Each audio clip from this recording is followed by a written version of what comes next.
This ABC 15 Flash Briefing is sponsored by Sanderson Ford. Straight up. Hi there, I'm KALEY with your top stories from ABC15 Arizona. The Navajo Nation making some changes to its COVID order.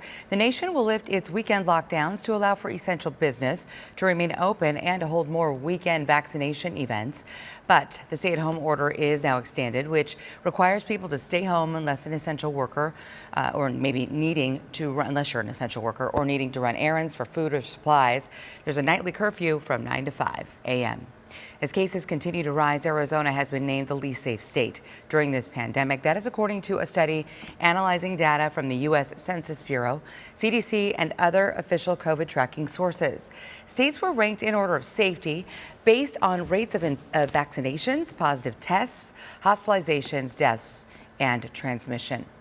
Well, for weeks we've been talking about hospitals overwhelmed with patients and staff stretched way too thin. The percentage of available ICU beds at hospitals across the state remains in the single digits. And now one nurse is sharing what her day is like, and it involves families saying their final goodbyes.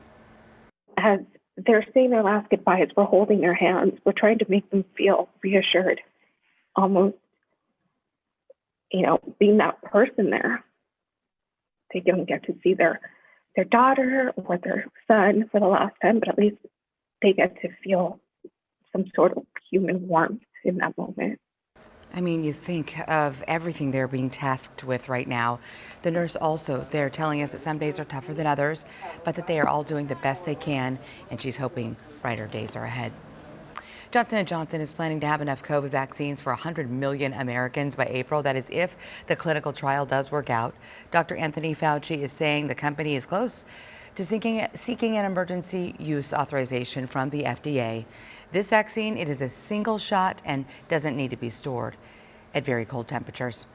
It's flu season too, and if you have not gotten your flu shot, the CDC warning, do not get it at the same time as you get the COVID-19 vaccine. There's not enough data on both vaccines together.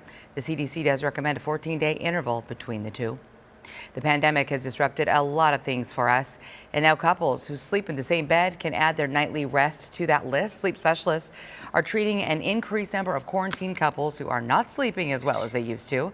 Scientists say couples who wake up through the night are more likely to argue the next day, and that the argument can then disrupt the next night's sleep.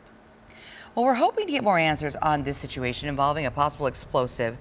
It was a device discovered at a Phoenix junkyard near 43rd Avenue and Broadway. The bomb squad robots examining that device. Officers eventually able to dismantle it.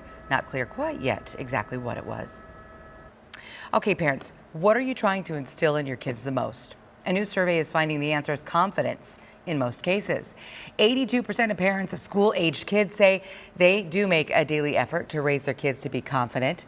Just fewer than half say that they make sure to be a good example of confidence for their kids.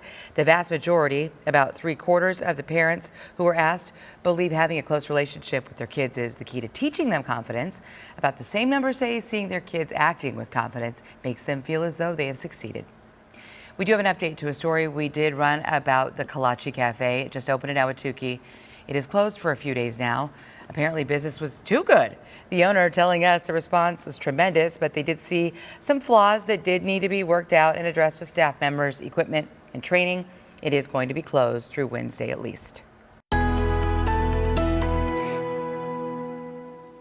Good morning, I'm meteorologist Iris Hermosillo. As we talk about your most accurate forecast, we've got two more storm systems to track. Those rain chances are sticking around through the weekend and into next week. And for the high country, significant impacts when it comes to the snow. Temperatures are also going to be cooling off down into the 50s as early as Sunday. We've got storm warnings now in effect tonight through Saturday evening for areas above 6,000 feet in northern Arizona. So the high country essentially under these winter storm warnings where snow amounts could end up anywhere from 8 to 14 inches in spots above 6,000 feet, 10 to 16 inches above 6,500 feet. So expect hazardous travel conditions through the weekend and early next week for northern Arizona. Today, the last milder day with a high of 68 in Phoenix, 50 in Payson, and 55 in Kingman. But this weekend, those temperatures drop. We'll be falling into the low 60s Saturday with rain chances through the weekend, highs in the mid-50s going into early next week. And for the latest headlines, weather, and traffic, head to abc15.com or download our free mobile app. This ABC 15 Flash Briefing is sponsored by Sanderson Ford. Straight up.